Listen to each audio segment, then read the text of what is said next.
So Oklahoma receives the commitment from class of 2021 five-star recruit Caleb Williams, and I'm going to tell you why I'm excited about it after the intro.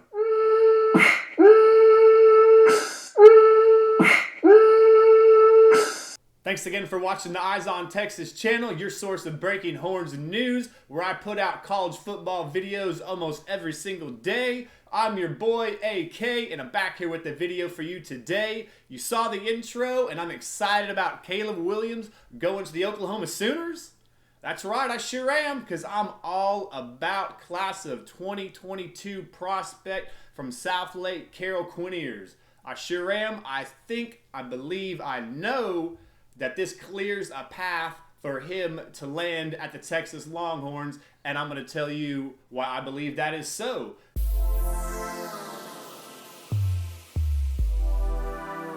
And the writing has been on the wall for Caleb Williams and this commitment for quite some time, right? Going back to all the way to May the 4th, where that was a big day where Caleb dropped his final three between LSU, Oklahoma, and the hometown team of Maryland, as well as Garrett Nusheimer, the four-star quarterback from Flower Mound Marcus, also committing to the Tigers. That left out Maryland, being the small university, the Big Ten school that doesn't have no chance of winning a national title as a top three contender, and the Bayou Bengals of LSU, who has a new quarterback jam of their own, right? They have Brad Johnson's son down there in Bayou Bengal land and LSU. That's right, Brad Johnson's son, Max Johnson, the four-star commit from the previous year, is also a freshman on this year and will contend for the starting job there. So we have a logjam at LSU, and now with Caleb Williams going to Oklahoma University, it paves the way for Quinn Ewers to sign with the University of Texas, the top-rated gunslinger in the class of 2022, and Southlake Carroll's own Quinn Ewers. That's right, it paves the way for my number one recruit in that class and the number one recruit that Texas has to get overall, in my personal opinion, to come to the University of Texas. So let's talk about that log jam at quarterback that OU still has a little bit coming. They just have Spencer Rattler coming into his first year as the starting quarterback there in OU land, and now with the commitment of Caleb Williams, that's just going to create more of a logjam. And history has not done well for logjam quarterbacks at big-time programs, right? Just think about what happened recently at the University of Georgia, where just a few years back, Eason was the quarterback, big-time five-star prospect, coming in, signs with the Dogs, plays his freshman year with the Dogs, has lots of great success. Coming into his sophomore year, he gets hurt. Backup Jack Fromm comes in, plays out the rest of the season. When it's time for Eason to come back in, he gets kicked out. No more Eason. Eason then transfers to Washington. What happens next? The following year, number one prospect as far as the dual threat quarterback is concerned in that class, Josh Fields comes in, wants to compete for the starting job.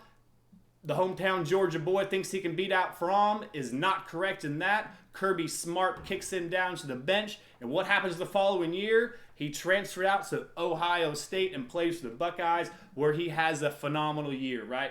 So stacking up five-star potential quarterbacks has not bode recently in recent memory. So stacking up a whole bunch of quarterbacks has not made for another quarterback wanting to go to your university. Just think back a couple of years ago, what happened at Aggieland, right? Whenever they stacked up a whole bunch of quarterbacks with Kyler Murray and whatnot, and Kyler Murray ended up transferring to the OU University. I'm not saying that Quinn Ewers is afraid of competition. I believe that he is the better of the three quarterbacks. I do believe that he's better than Spencer Rattler, and I do believe that he will be also better than Caleb Williams. But there's no point of going into a situation that could be potentially bad for you.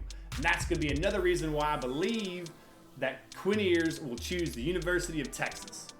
So breaking down Quinn's other top 5 schools, Oklahoma, they're out. We just covered that log jam. The Ohio State University, Justin Fields will be gone, so I see some good opportunity there, but they do recruit well.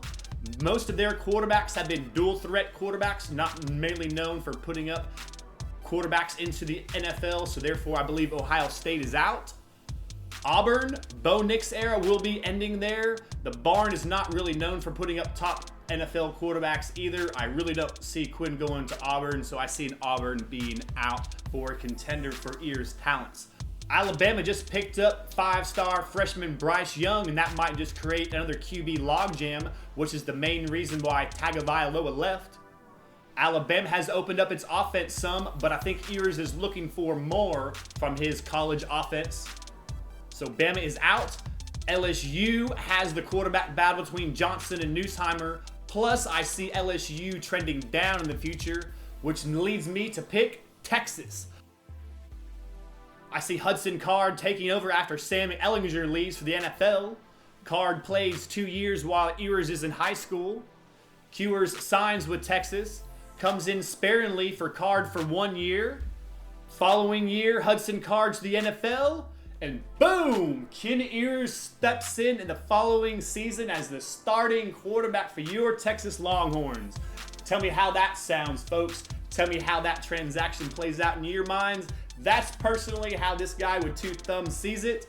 With that being said, tell me what you think about the video. Tell me what you think about Caleb Williams going to OU. I don't care. I don't want him. They can have him. I want Ears. With that being said, keep your head on a swivel and your eyes on Texas. Look him up.